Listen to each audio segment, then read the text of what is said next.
On the eastern shoreline of Central Florida, there's an area that they call the Space Coast. And the reason they call it this is because that's where the Kennedy Space Center is, which is where NASA and the astronauts kind of do their thing. You know, it's funny, I see that building, and I thought, okay, well, that's a big condo complex. And it's not. It's like, that's where they assemble the shuttle, right? Or the whole deal. The whole deal.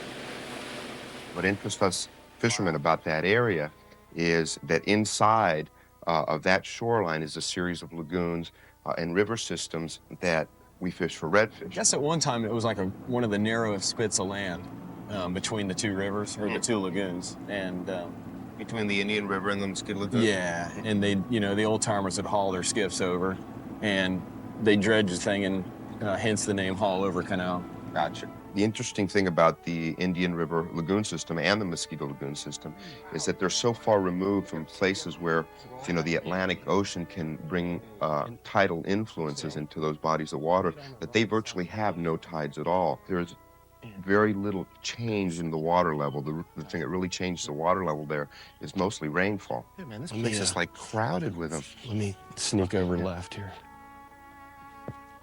Because you had no tidal system, you didn't know when the fish were going to feed. You know, sometimes it's a time of day thing, sometimes it's a time of year thing, sometimes it's a mood phase, sometimes it's wind driven. So it was really kind of a challenging thing trying to find the window in the day that those fish were actually going to feed and be there when it happened. Stirred up some minnows, you know. There's something really cool about baby tarpon, you know. Yeah. I'm just going to work my way there, John. Okay. You know what I mean? Yep. When we fished for those tarpon, we first went in there in the morning, and, you know, I thought that was a sure thing, you know, little tarpon that are up and rolling and popping in the morning. Man, that's almost a guaranteed bite.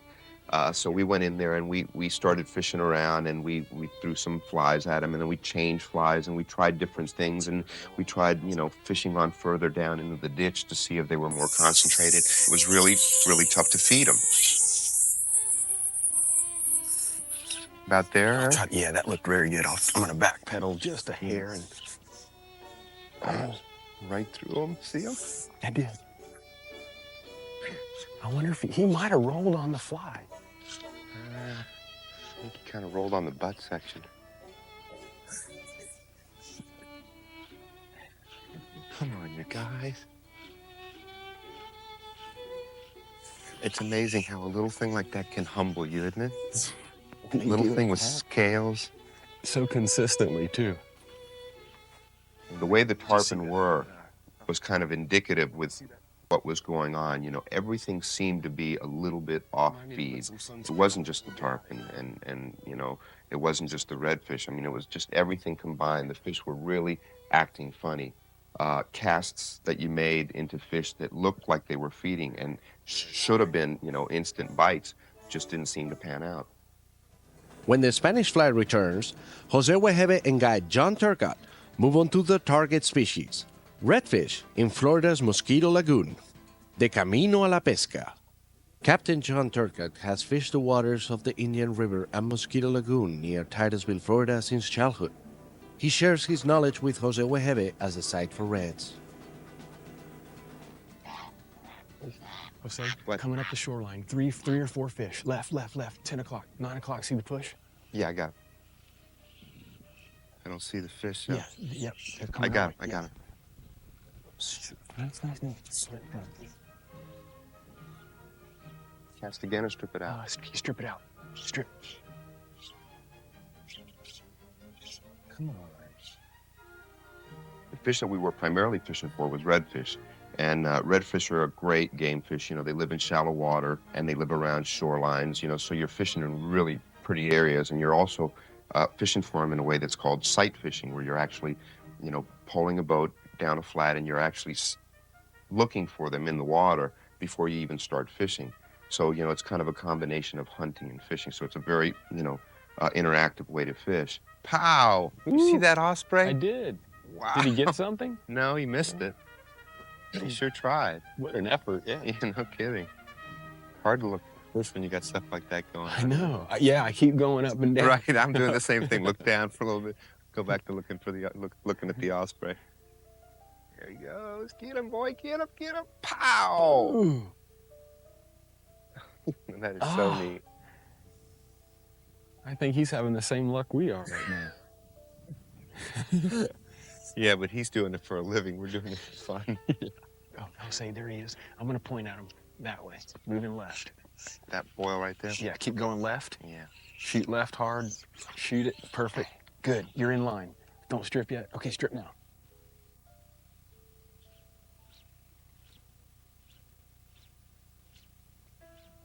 Nada. Redfish tail, mostly Good when shot. they're Very good feeding or when they're in really, really shallow water. All the angles were there. If they're not feeding, they can just swim off a little ways off the flat or find a little pothole to just kind of lay in and stuff.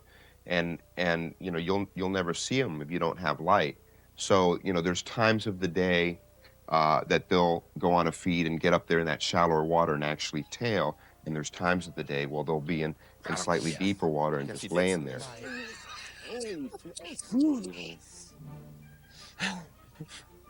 How many shots did you have on him? I would have written that fish off. Me too.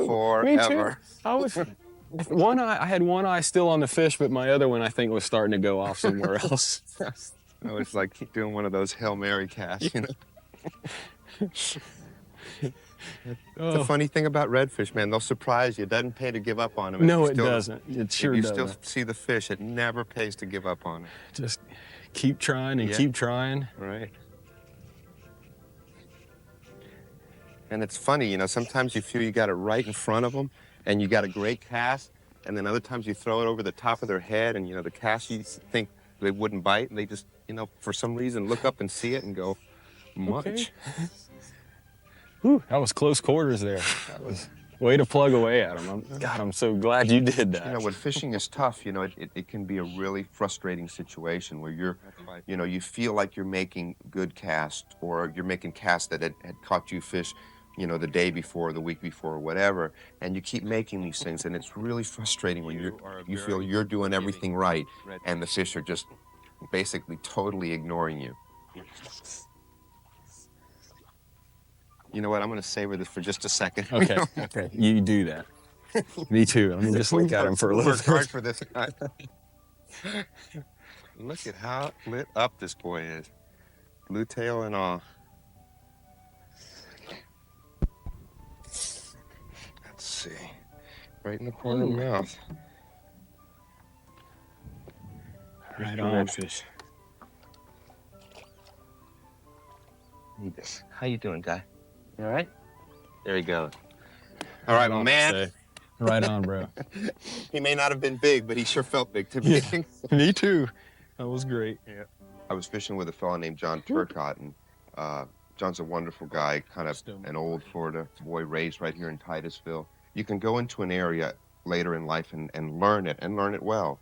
But it's another thing to kind of be raised in an area because you've had a chance over the period of time to really, you know how different weather patterns affect, you know, the place where you live and how different water levels, you know, we'll bunch fish up here, a bunch of fish up there. You know, John not only knows the area so well, but he knows all those flats or all those little coves that are maybe just a little bit shallower than the rest of them. And I'm talking about subtle, you know, that one flat may be 4 inches shallower than the one before.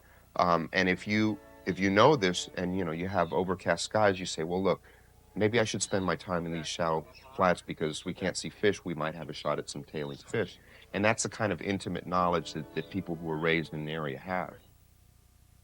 When Spanish Fly returns, Jose Wejebe shows us the unique flies that imitate crustaceans and baitfish as we go subsurface to see them in action. Jose Wejebe is searching intensely for redfish with Captain John Turcot in the waters near the Kennedy Space Center.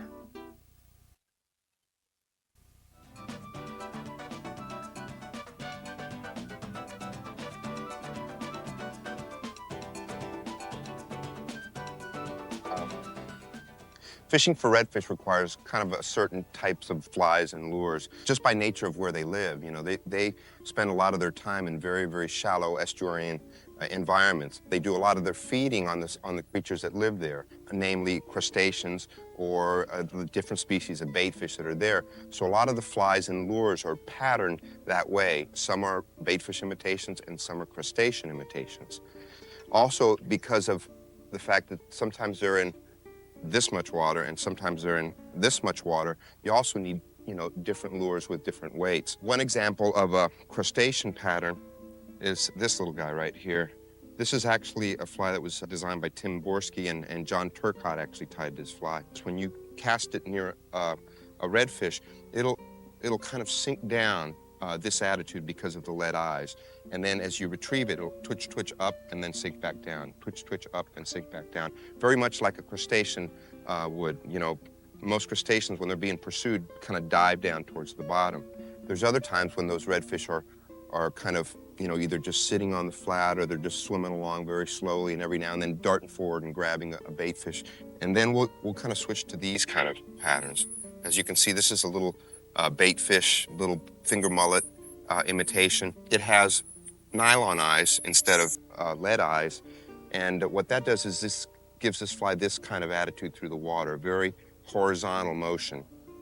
Okay, it doesn't really sink down like the lead eye flies. It just has a very straight horizontal motion. Sometimes these flies are easier for the fish to see because they're not sinking down into and below the grass. When we're sight fishing for these fish on the flats, there's different ways that we do it. One is to look actually through the water, into the water for the fish in the water. Okay, you're not depending on tails or wakes or any kind of that motion to tell you where the fish is. You're actually looking through the water. You need sunlight for that. Without sunlight, it's very, very hard to see those fish. It's fun. It's amazing the difference. If I'm standing up straight looking in the water, I'm telling you, I'm like glared out. And I go like this, and it's like all of a sudden you've got, you've increased your visibility another 10, 15 feet. Whoa, that seemed, yeah. Right? Yeah. Jose possibly went a little more into the wind, but that's okay. That's all right. You see the fish? There was a little bit of push going more into the breeze. I'm with you. It seemed like. So a lot of times what we'll look for is when we're looking for those fish is just an elongated shape that looks like the same color as the bottom. A lot of those redfish have that, bronze coloration, but if you look at the water around it, that water is also colored that way. So if you see an elongated shape that looks about the shape of a redfish, a lot of times we'll even guess at, whether it's a fish or not. And sometimes you take 2 or 3 casts and it'll surprise you. Yepper. I thought it was a stick, Yepper. bro. I thought, even to the last minute, I thought that was a stick. That's almost a repeat of what just happened. Even to the last minute, I still thought it was a stick. The short shot day. I don't know. Did you have any fly line outside the rod tip at all? Yeah, well, about a foot. Does that count? Sure. Counts to me. Is a rod bent? Yes. That is so funny. You know what? He was totally immobile. Yeah. Not even giving, and he wasn't even, he was colored like black. He wasn't colored like I could bronze or copper or anything like that. No, it's just like a little ball down there. Right. I could see the shape once you started going to him. Yeah, that's the beauty of these guys. When they decide to bite, they don't just kind of come up and sip it. They definitely rush and he really wanted it. Grab it. I feel like I'm slowly redeeming myself. Slowly is the operative word here. Let me get a good look at that. Sure, man.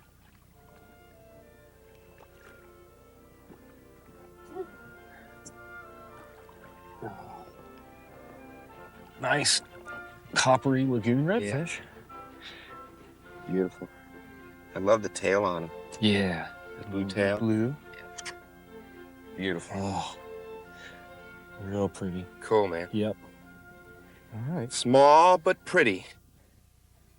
In the last day, Jose and Captain John finally find conditions that reward them with tailing fish when we return. pescador y presa. Welcome back to Spanish Fly. Jose Wejebe turns to a spinning rod and shrimp as another alternative to finicky reds, who finally begin to show themselves. De la mar a la ría. Oh, that is just so pretty. Sure you want to cast to it? Yes, I think so. I think you better. You do whatever you do. Yeah. I'm just gonna kind of hang out back Yeah. here. I just want to get a little, I just want to be able to cast a little past him, you know what I mean? Yeah. And bring it back to him. I don't want to cast right on top of him. The really cool thing about redfish, too, is that, you know, because they're in such shallow water, they're feeding through these mud flats and these flats with all these weeds and things sticking out of the water. So most of your casts have to be fairly close to the fish. You know, you can't, you know, throw a lure or bait or fly really too far in front of a redfish, because if you think of it from his line of sight, you know, he's down here in the bottom and there's weeds kind of growing up all around him, and, you know, they kind of keep his eyesight, you know, limited to what he can see in a very small window. So most of your casts to those fish have to be pretty accurate.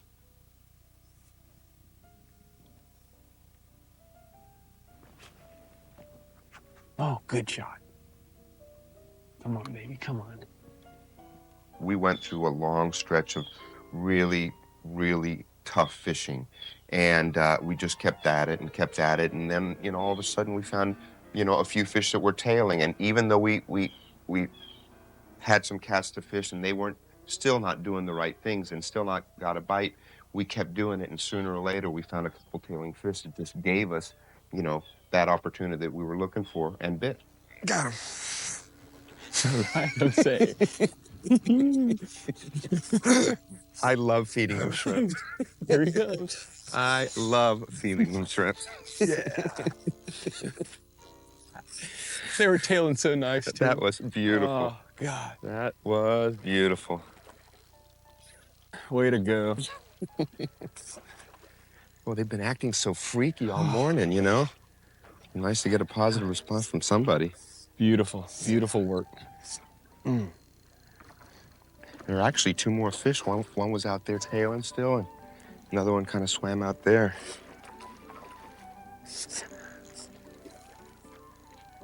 Killer. Right on. Right on, right on. Tell you, it may not be a fly rod, but it's still a bent pole. Yes, sir. And a bent pole is a good pole. Oh.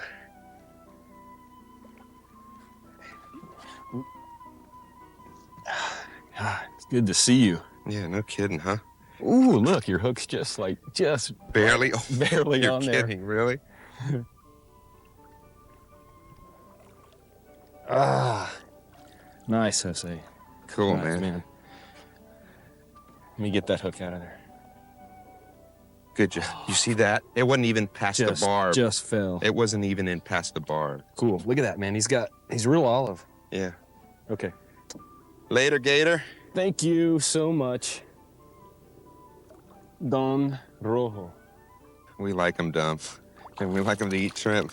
Way to go, Bubba. Thank you. Thank All goodness. right. Great tailors, too. Yeah, no kidding. This has been a presentation of ESPN, the worldwide leader in sports. For more, log on to espnoutdoors.com.